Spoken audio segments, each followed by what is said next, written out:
एक cosec ह्याच्यातलं cancel होईल, म्हणजेच हे काय येणार बघा, b upon a into cot theta divided by cosec theta. याला जरा सिम्प्लिफाय करून बघूया काय सिम्प्लिफिकेशन याचं होते का. म्हणजेच हे काय होईल बघा, this is equal to b upon a मध्ये तर काय सिम्प्लिफिकेशन होणार नाही, ते तसंच ठेवा. कॉट थिटा म्हणजे येणार cos theta divided by sine theta totally divided by cosec theta म्हणजेच 1 अपॉन साइन थिटा. हे काय होणार, हे साइन थिटा आणि हे साइन थिटा कॅन्सल होईल. फायनल आन्सर येणार b upon a into cos theta. हे त्याचं फायनल आन्सर येईल. Next example, x equal to square root of a square plus m square आणि y equal to log of a square plus m square हे असेल. आता याच्यामधलं variable parameter consider करायचा m. त्यामुळे इथं काय तुम्हाला घ्यावं लागेल, आता differentiating with respect to m हे घ्यावं लागेल. म्हणजे ते काय होणार बघा, dx upon dm equal to root मध्ये हे फंक्शन आहे म्हणजे रूट एफ ऑफ एक्स सारखं, इथे येणार 1/2 root a square plus m square into derivative of a square plus m square, त्यातलं ए स्क्वेअर कॉन्स्टंट, एम स्क्वेअरची डेरिव्हेटिव्ह येणार 2m. सिम्प्लिफिकेशन करूया, हे दोन कॅन्सल होईल. इथे येणार m डिव्हायडेड बाय रूट मध्ये a square plus m square हे असेल. आता y ची डेरिव्हेटिव्ह घेऊया, dy upon dm equal to log of f of x सारखं काम करायचं याचं. म्हणजे हे काय येणार 1/, a square plus m square into derivative of a square plus m square. A स्क्वेअरची डेरिव्हेटिव्ह 0, एम स्क्वेअरची डेरिव्हेटिव्ह 2m. त्यामुळे हे काय येणार 2m divided by a square plus m square हे असं येणार. आता याची डेरिव्हेटिव्ह म्हणजे y ची derivative with respect to x, dy upon dx equal to हे कसं येणार, dy upon dm upon dx upon dm हे असं येणार. मग dy अपॉन dm जे आहे ते मांडतो इथं,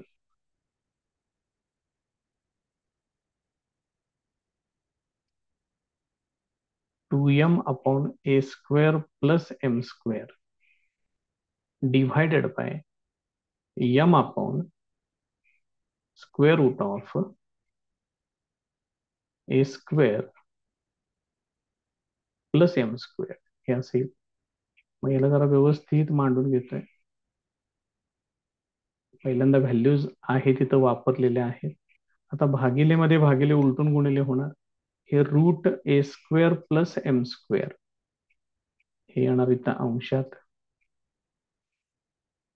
छेदामध्ये यम फक्त शिल्लक राहील इथं. आता याचं सिम्प्लिफिकेशन बघा, हे यम कॅन्सल होईल. त्यानंतर हीच टर्म हित आहे, फक्त ही रूट मध्ये आहे आणि ही विदाउट रूट आहे. म्हणजे जर समजा हे असं असतं रूट एक्स अपॉन एक्स, तर तुम्ही ह्याला काय केलं असतं, root x upon root x into root x हे असं लिहिलं असतं आणि एक रूट एक्स कॅन्सल करून छेदामध्ये रूट एक्स शिल्लक राहिलं असतं. हे याच्या आधी पण मी एकदा असं सोडवून दाखवलेलं आहे, त्यामुळे आता ते लक्षात आलं पाहिजे बघा. So this is equal to, इथं रूट आहे, हे रूट एक्स आहे आणि हे एक्स आहे, म्हणजे रूट मध्ये एक्स शिल्लक राहील. यम ऑलरेडी कॅन्सल झालेला आहे, 2/, root a square plus m square हे त्याचं फायनल आन्सर आहे. नेक्स्ट एक्झाम्पल बघा, x equal to sine theta, y equal to tan theta. इथं पॅरामीटर आहे थीटा, त्यामुळे differentiating with respect to theta घ्यायचं. इथं येणार dx upon d theta equal to साईनची derivative cos dy upon d theta equal to टॅनची derivative sec square theta. मला पाहिजे dy upon dx, it is equal to dy upon d theta divided by dx upon d theta. मग dy upon d theta आहे sex square theta divided by dx upon d theta आहे cos theta. मग 1 upon cos theta म्हणजेच sec theta येणार, आणि हे sec square असं मिळून टोटल होणार सेक क्यूब थीटा. हे त्याचं फायनल आन्सर.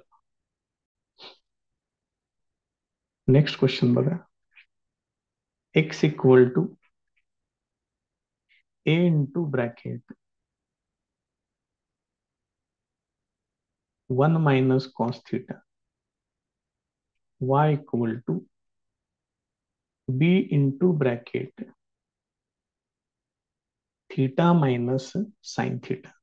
आता याच्यामध्ये पॅरामीटर आहे थीटा, त्यामुळे एक एक एक एक टर्म घेऊन डेरिव्हेटिव्ह घेतोय. फर्स्ट टर्म हे differentiating with respect to theta,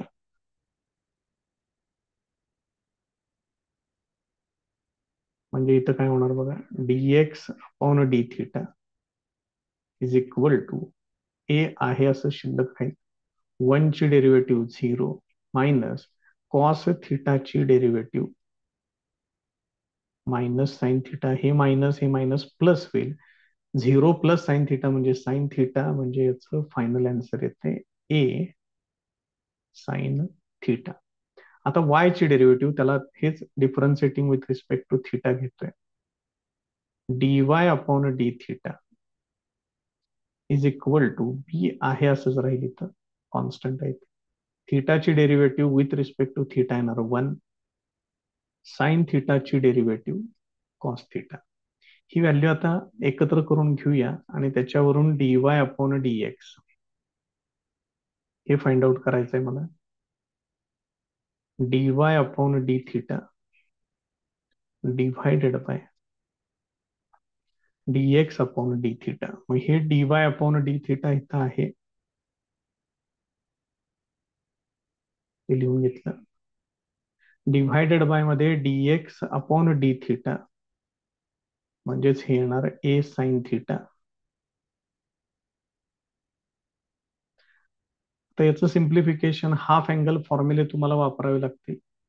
B into bracket 1 minus cos two theta म्हणजे येणार 2 साइन स्क्वेअर थीटा अपॉन 2. फॉर्म्युले पाठ करा म्हणून कधीपासून मी तुम्हाला सांगितलेलं आहे, आठवून बघा. 1 मायनस कॉस टू थीटा हे आपली पाठ सोडत नाही कधी सुद्धा, हे असं येणार. शिवाय साइन टू थीटाचा फॉर्म्युला तो आता वापरावा लागेल. ते येणार 2 sine theta into cos theta. मग हे अंशात वापरलेलं आहे, छेदामध्ये हे तसंच ठेवतोय. साइन टू थीटाचा formula 2 sine theta into cos theta. Angle half करून घ्यायचे आहेत. इथं 2 थीटा आहे तर इथं थीटा आहे, मग इथं थीटा असेल तर इथं येणार थीटा अपॉन 2. आता सिम्प्लिफिकेशन बघा, हे 2 ला 2 कॅन्सल, त्याच्यानंतर एक साईनची एक टर्म कॅन्सल होईल याच्यातली, आणि शिल्लक काय राहील, साइन डिव्हायडेड बाय कॉस एवढं शिल्लक राहील. बी अपॉन ए तसंच ठेवा.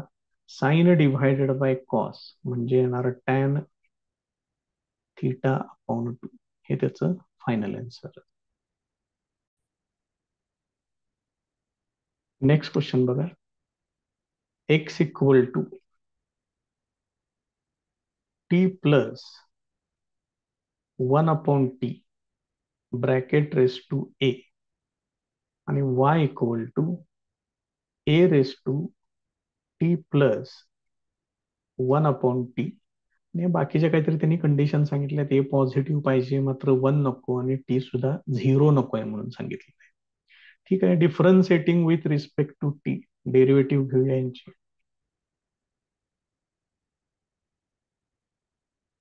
याच्यातला पॅरामीटर टी दिसतोय दोन्हीकडे, ए कॉन्स्टंट आहे.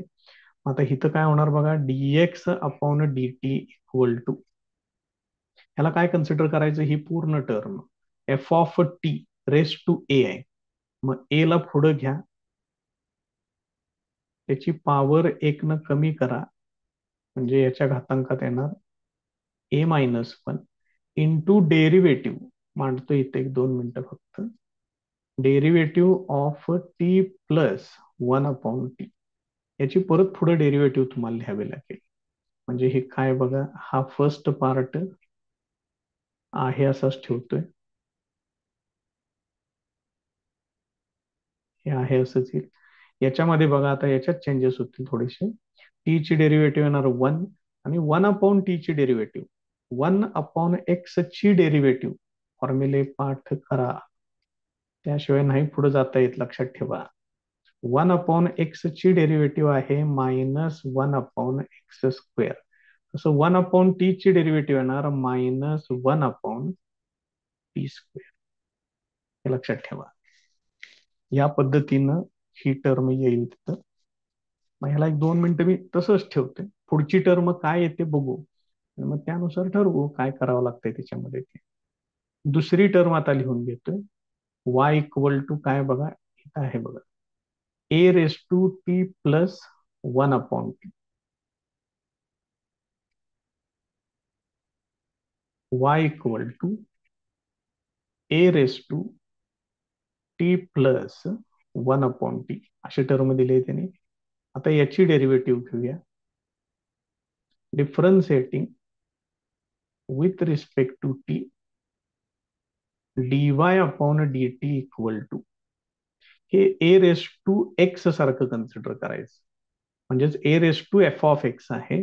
मग डेरिव्हेटिव्ह कशी येणार, a raise to F of x into log a into derivative of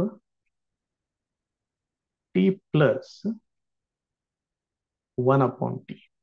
म्हणजेच हे फर्स्ट पार्ट तर आहे असाच ठेवा, वन अपॉन टी, त्याच्या पुढे आहे लॉग ए, याची डेरिव्हेटिव्ह तेवढी घ्या, परत एकदा त्याची तीच डेरिव्हेटिव्ह येणार, one minus one upon t square, हे असं येईल. हे झालं तुमचं d y upon d x, sorry काय, d y upon d t पाहिजे बघा, अजून सवय व्हायची याची. तर डी टी पाहिजे, कारण आपण differentiating with respect to t तर लिहिलं इथं, हे असं आहे. आणि इथं तुमचं आहे डीएक्स अपॉन डी टी, आणि मला फाइंड आउट काय करायचं आहे, d y upon d x. एक काम करतोय, हे जे D Y D x upon d T आहे, त्याला मी जरा कॉपी करून घेतो इकडं.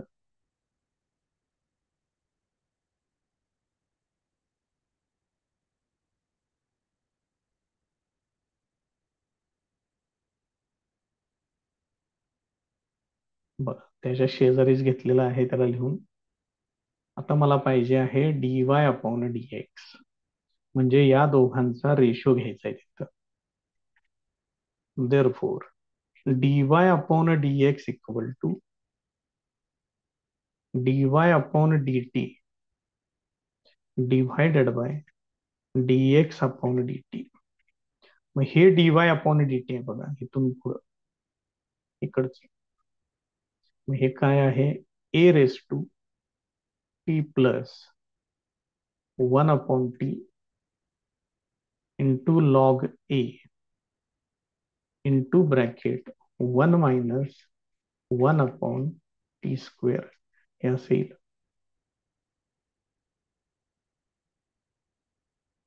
ह्याला डिव्हायडेड बाय मध्ये ही टर्म येणार आहे, a into bracket t plus one upon t bracket raise to a minus one पुढे येणार 1 मायनस 1/p². हे असेल. मग ह्याच्यातली ही जी टर्म दिसते दोन्ही ठिकाणी ती कॅन्सल करा. हे उरलेलं जे काय असेल ते मांडून टाका. ते तुमचं अँसर होईल a⁻t+1/t इंटू लॉग ए. हे अंशात येणार a into bracket t+1/t bracket raise to a-1. हे त्याचं फायनल अँसर असेल. आता या एक्झाम्पलचं हे जे आपण अँसर काढले हे बरोबर आहेच, त्यात काही शंकाच नाहीये. पण ह्याला त्यांनी मॉडिफाय केले आणि त्या मॉडिफिकेशन करून त्यांनी त्याचा अँसर दिलेला आहे. मग बघा कशा पद्धतीने मॉडिफाय केले ते पण आपण बघूया. a⁻t+1/t म्हणजे y आहे बघा. मग ह्या a⁻t+1/t ला मी इथं लिहितोय y. त्याच्या पुढे लॉग ए आहे असंच. डिव्हायडेड बाय मध्ये थोडासा बदल करून घेतोय. हे ए तसंच ठेवतोय आणि ही जी टर्म आलेली आहे आपली त्याला याचा घातांक बघा a-1 आहे. म्हणजे तुम्ही त्याला या पद्धतीनं लिहू शकताय. या पद्धतीनं दोन टर्म वेगवेगळ्या त्याच्या मांडू शकताय. ह्याच्यातली जी रेस टू -1 आहे त्या टर्मला मी वरती घेतोय अंशामध्ये. आणि उरलेली जी टर्म आहे ही t+1/t, त्याला बघा t+1/t⁻⁴ याला लिहायचं आहे x. म्हणजे हे आता कसं दिसेल बघा y इंटू लॉग ए. ही टर्म वरती येणार त्यामुळे हे असं येणार t+1/t⁻⁴ म्हणजे ⁻⁴ नाही लिहिलं तरी चालतंय, नुसती डायरेक्ट टर्म घेऊन टाका. त्यानंतर इथं छेदामध्ये ए आहे असंच आणि t+1/t⁻⁴ म्हणजे हे झालं x. आता हे सोडवून घ्यायचं आहे एवढंच. मग हे बघा काय होतं y log a into bracket T ने इकडे मल्टिप्लाय करा t² + 1 divided by T totally divided by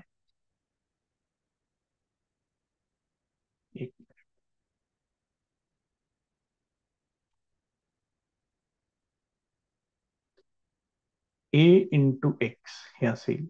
आता हे टी फक्त खाली घ्यायचं इथं. म्हणजे मग ह्याचा आन्सर इथंच लिहितोय y log a into t² + 1 divided by मध्ये हे टी पण येणार इथं a into x into T. हे त्याचं फायनल आन्सर असेल.